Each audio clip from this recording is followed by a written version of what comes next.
गोरखा हित सर्वोपरि। देहरादून के गोरखाली समाज ने एक बार पुनः भारत नेपाल मैत्री संबंधों में अपनी मानवीय संवेदनाएं व्यक्त की है।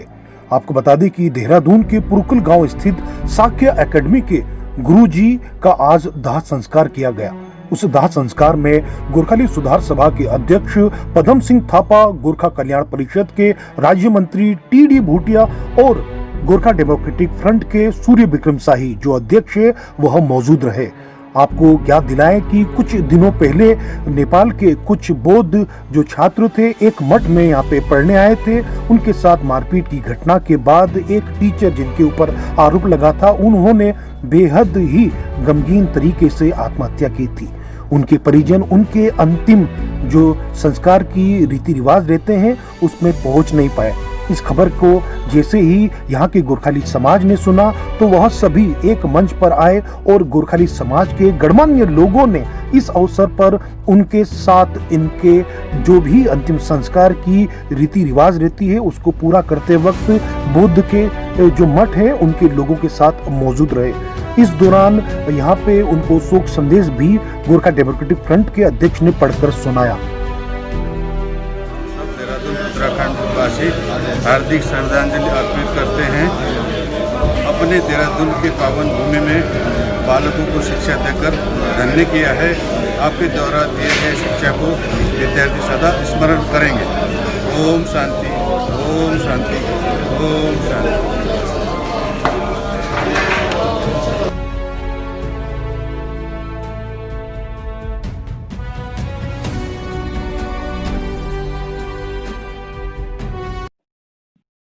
नमस्कार, हमारे साथ मौजूद है उत्तराखंड के राज्य के जो गोरखा कल्याण परिषद है उसके दर्जा राज्य मंत्री टी.डी. भूटिया जी। भूटिया जी, आपका स्वागत है।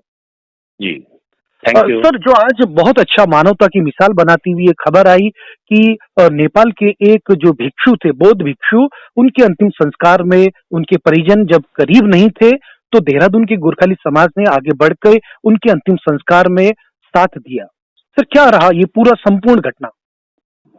ये घटनाक्रम ऐसा था, उनका ये अंदरूनी मामला था, मतलब उनका कोई डेथ हो गया था।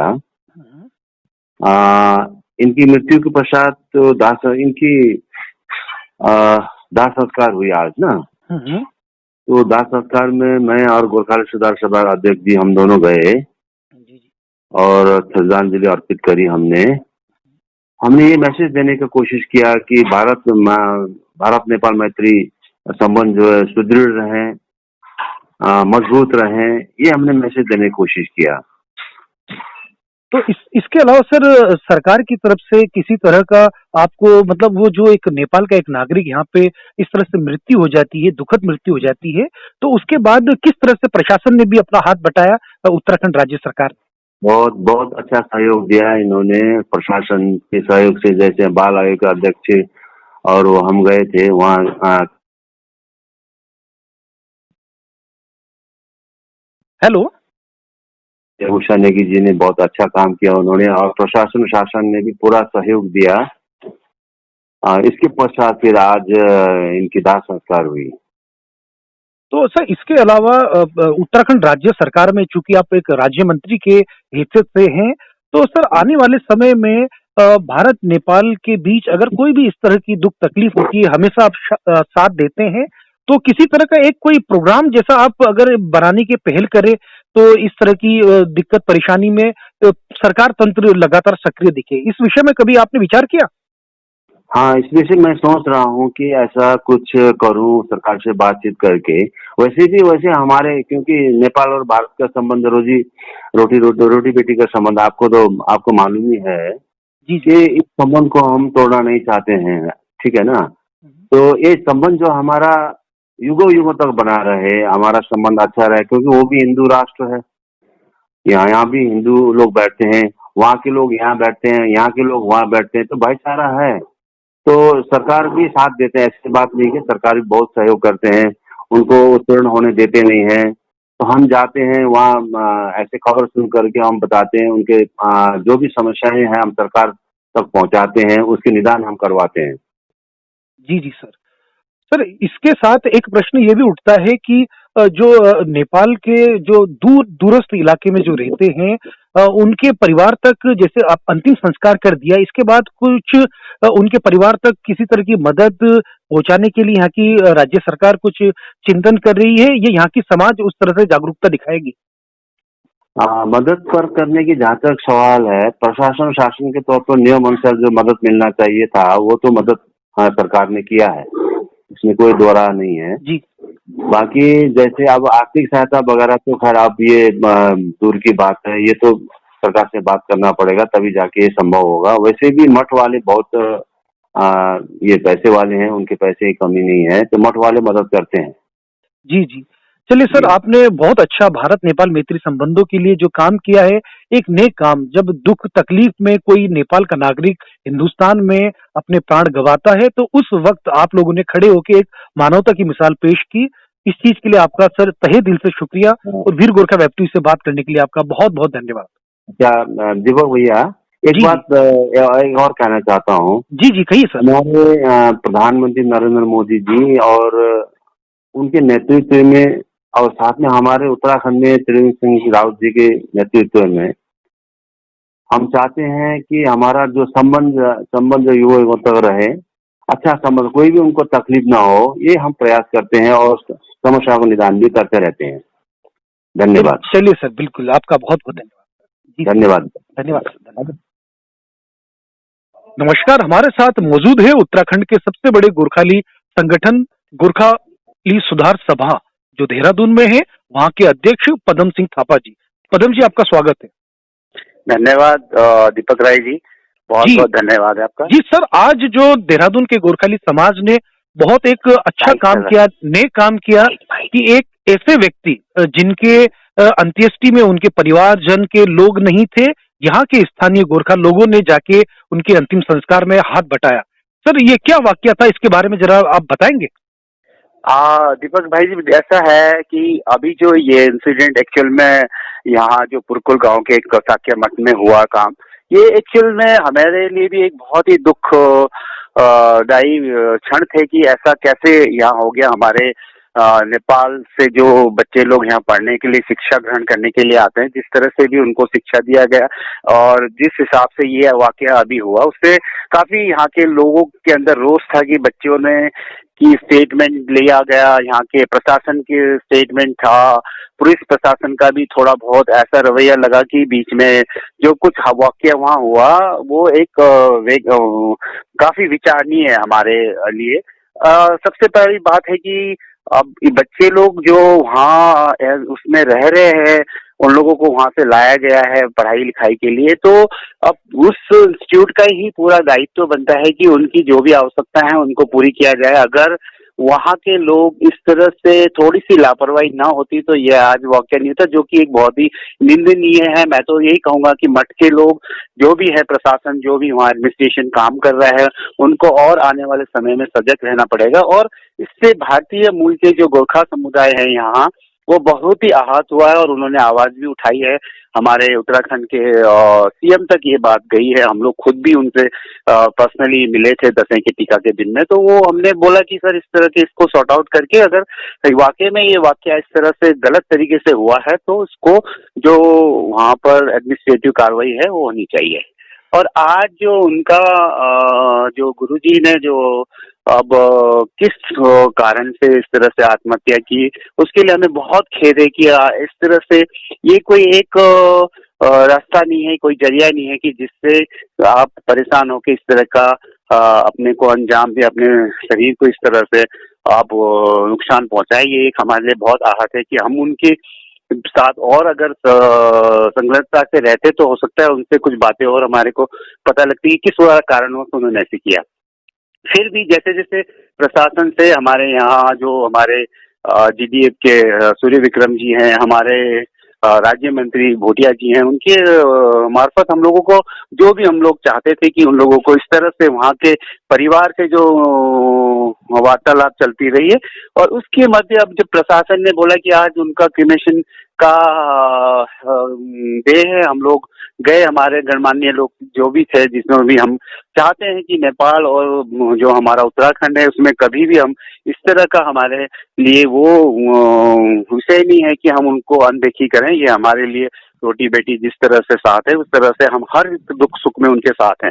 हम तो चाहेंगे कि आज जिस तरह से वहाँ उनको भावभीनी विदाई दी गई है, हर एक गोरखा समुदाय को ये एक मैसेज जाए कि ये हम लोग, हमारा जो संबंध है बिल्कुल प्रगाढ़ रूप से वो हमें से बना रहे। ये दीपक भाई मैं चाहता हूँ कि आप इतना अच्छा पत्रकारिता कर रहे हैं, आपके द्वारा जो ये जो मैसेज है और संदेश है, ये चारों हमारे पूरी देश में ये जाए कि ये सिर्फ एक हमारे समुदाय की नहीं, ये गोरखा समुदाय जो उत्तराखंड में निवास कर रहा है वो सभी के लिए, पूरे कोई भी समुदाय का ऐसा जघन्य अपराध होते हैं तो उसको हम प्रोटेस्ट करते हैं। हर चीज के लिए हम लोग चाहते हैं कि हम अपने प्रशासन को, अपने उत्तराखंड को एक इस तरह से रिप्रेजेंट करें कि यहाँ लोगों की सद्भावना एक इतनी अच्छे रूप में है कि मैं कह नहीं सकता हूँ उसको। और खासकर हमारे को, जब हमारे मीडिया बंधुओं का और आप जैसे पत्रकार भाई का हमारे साथ है, तो हमें कभी भी इस चीज में अड़चन नहीं आती। चलिए, आपने बहुत अच्छा नेक काम किया। भारत नेपाल मैत्री संबंधों को और मजबूत और बेहतर बनाने के लिए देहरादून के एक मजबूत संगठन के आप मुखिया होने के नाते आप वहाँ पे मौजूद रहे और दुख के पल में उनके साथ रहे, ये बड़ी बात है। आपने हमसे बात की सर, आपका बहुत बहुत धन्यवाद। थैंक यू, बहुत बहुत धन्यवाद दीपक भाई, बहुत thank you sir, thank you sir. Yo actually के भएको थियो भने पहिले नेपालीबाट आउने विद्यार्थीहरूलाई पढाइया जान्थ्यो माथि मोनेस्ट्रीमा, मोडमा। त्यहाँ विद्यार्थीमाथि कुनै घटना भएको थियो, कोही टिचरद्वारा उनलाई उत्पीडन भएको थियो। हजुर, त्यसमा हामीले सूचना पायो बाहिरबाट, नेपालदेखि नै उनको माबाबुको तर्फबाट माध्यममा हामीले सूचना आएको थियो। त्यसकारणले हामीले त्यो विद्यालयमा गएर एकपटक कुरा गरौँ भन्दै जाँदाखेरि विद्यार्थीसँग सम्पर्क भयो। उहाँको जो व्यथा देखेर पक्कै उनीहरूलाई त्यो घटनामा दुःख पीड पुगेको रहेछ र उहाँहरूलाई चोट पनि आएको रहेछ। जसले गर्दाखेरि हामीले उहाँसँग यो माग गरेको थियौँ कि उहाँलाई विद्यार्थी यसरी पिट्नु हुँदैन र उहाँहरूले यो विषयमा गम्भीरता लिने कोसिस गरे र हामी आश्वस्त भयौँ। तर त्यहाँ चाहिँ नै भित्र खानामा विभिन्न प्रकारको त्यहाँको जो बौद्ध मठमा हुने कार्यहरू भइराखेका हुँदो रहेछ र उहाँको भनाइअनुसार यिनीहरू आफै लोटेको भन्ने कुरा पनि आयो। तर हामीले त्यो विश्वास गरेनौँ। त्यो विद्यार्थीसँग सोद्धाखेरि उनीहरूले स्पष्ट रूपमा भने कि हाम्रो गुरुजी हुनुहुन्छ, उहाँद्वारा आकर्षित भएर हामीलाई माथि कुटिल भएको थियो। तर त्यसपछि हामी चाहिँ यस बारेमा अगाडि बढ्दै गयौँ त्यो सच्चाइ के हो भनेर। त्यसपछि उहाँ विद्यालयमा पनि सब वातावरण अलग त्यो फेरियो। त्यस भएपछि हामीले पनि फेरि पुलिसहरू आयो, चाहिँ स्थानीय जो बाल संरक्षणको आयो त उहाँ काफी छानबिन भयो र उहाँको विद्यार्थीले नेपाल जाने गुहार लगाएको थिए र हामीले उहाँहरूलाई पनि निवेदन गरेको थियौँ, जो जान चाहन्छ उहाँले जान दिया जाओस्।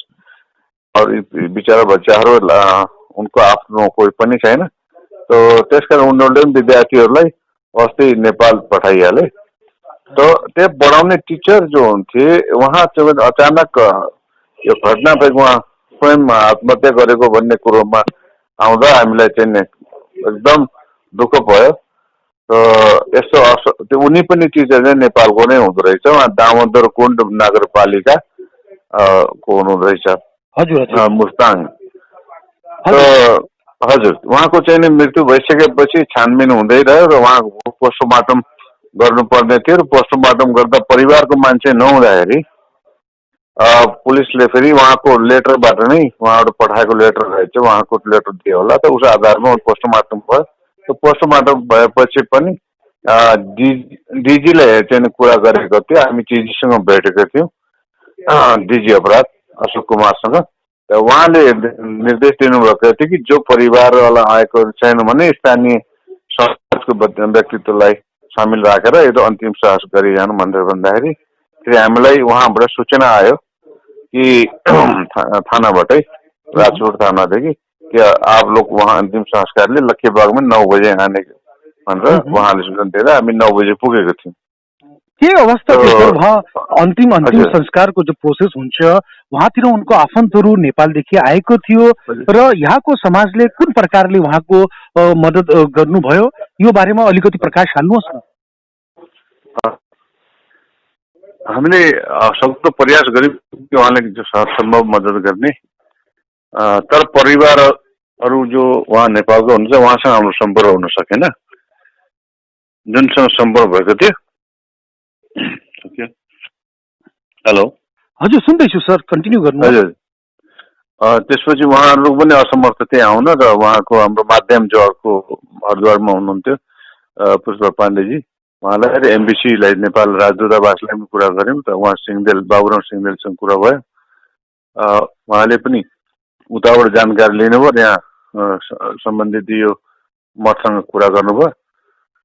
उहाँलाई पनि आग्रह गऱ्यौँ हाम्रो आफ्नो एम्बेसीको केही रिस्पोन्सिबिलिटीहरू छन् जो भारतमा यस्तो स्थिति छ भने तपाईँहरूले पनि शीघ्र रूपमा यसको जानकारी लिनुपर्छ। हामी चाहिँ यहाँको नेपाली भाषी भएको हुनाले र हामीले पीडा लाग्छ गोर्खा समुदाय छ, हाम्रो चाहिँ नेपाल भारत विश्वमा बस्ने गोर्खा समुदाय छ, जहाँ पनि यस्तो हुन्छ अत्याचार हुन्छ, हामी सक्दो प्रयास गर्छौँ मद्दत गर्ने।